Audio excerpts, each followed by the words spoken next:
তাঁতশালত জীৱনমুখী শিক্ষাৰ সপোন দেখা চাবুৱাৰ এজা কণকণকণি।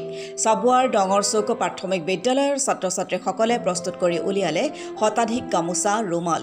ডিব্ৰুগড় জিলাৰ চাবুৱাৰ এখন বিভিন্ন কৰ্মৰ বাবে বিশেষভাৱে চৰ্চিত হৈ থকা বিদ্যালয়ৰ নাম হৈছে ডঙৰচৌক প্ৰাথমিক বিদ্যালয়।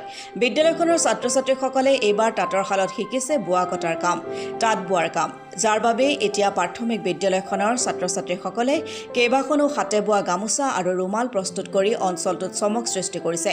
কণকণ ছাত্ৰ ছাত্ৰীসকলক বিদ্যালয়ৰ প্ৰধান শিক্ষক গুণেন্দ্ৰ গোহাঁই আৰু সহযোগী শিক্ষক শিক্ষয়িত্ৰীসকলৰ উদ্যোগত বিদ্যালয়ৰে মাতৃগোট আৰু অভিভাৱকসকলে তাঁতশালত বোৱা কটাৰ কাম কেনেদৰে কৰে আৰু তাঁতশালৰ সা সামগ্ৰীসমূহক পৰিচয় কৰাই দিয়াৰ প্ৰশিক্ষণ প্ৰদান কৰি আহিছে। প্ৰায় মাহজোৰা প্ৰশিক্ষণৰ অন্তত আজি বিদ্যালয়ৰ ছাত্ৰ ছাত্ৰীসকলে শতাধিক ৰুমাল আৰু গামোচা তাঁতশালত কাটি উলিয়ায়। উল্লেখ্য যে এই গামোচা ৰুমালসমূহ বিদ্যালয়খনলৈ অহা আলহী অতিথিসকলক সম্ভাষণ জনোৱাৰ কামৰ ব্যৱহাৰ কৰিব। এই আদৰণীয় পদক্ষেপৰ পিছতে বিদ্যালয়খনৰ ছাত্ৰ ছাত্ৰী শিক্ষক শিক্ষয়িত্ৰীসকলক অঞ্চলটোৰ সকলোৱে প্ৰশংসাৰে উপচাই দিয়ে।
প্ৰথমে আপোনালোক ধন্যবাদ জনাইছোঁ।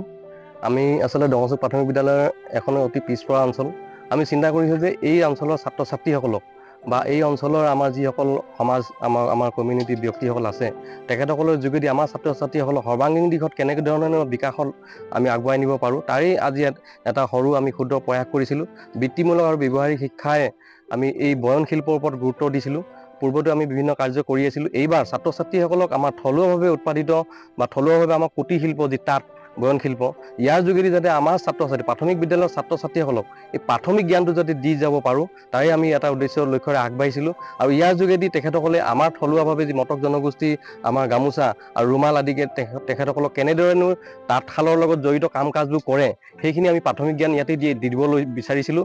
আৰু জীৱনমুখী শিক্ষা হিচাপে আমি তেখেতসকলে যাতে ভৱিষ্যতলৈ এই ধৰণৰ শিক্ষাৰে তেখেতসকলে জড়িত হৈ তেখেতসকলৰ পিতৃ মাতৃ অভিভাৱকৰ লগত জড়িত হৈ যাতে ভৱিষ্যতলৈও তেখেতসকলে যাতে অকল শিকাই নহয়, তেখেতসকলে যাতে আৰ্থিকভাৱেও যাতে স্বচ্ছতা লাভ কৰে, এইখিনিৰ ওপৰত আমি গুৰুত্ব প্ৰদান কৰিছিলোঁ। আৰু এইখিনিত আমি ফলপ্ৰসূ হৈছে বুলি আজি খুবেই আশাবাদী।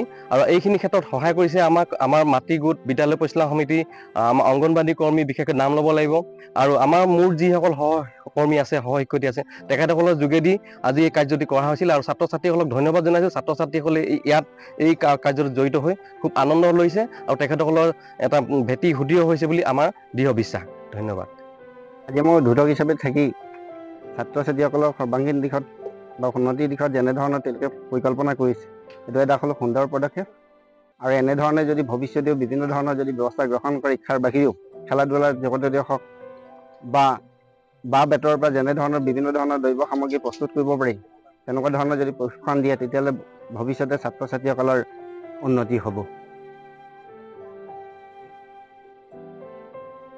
চাবুৱাৰ পৰা ৰণদীপ চুৰীৰ ৰিপৰ্ট অসম টুডে।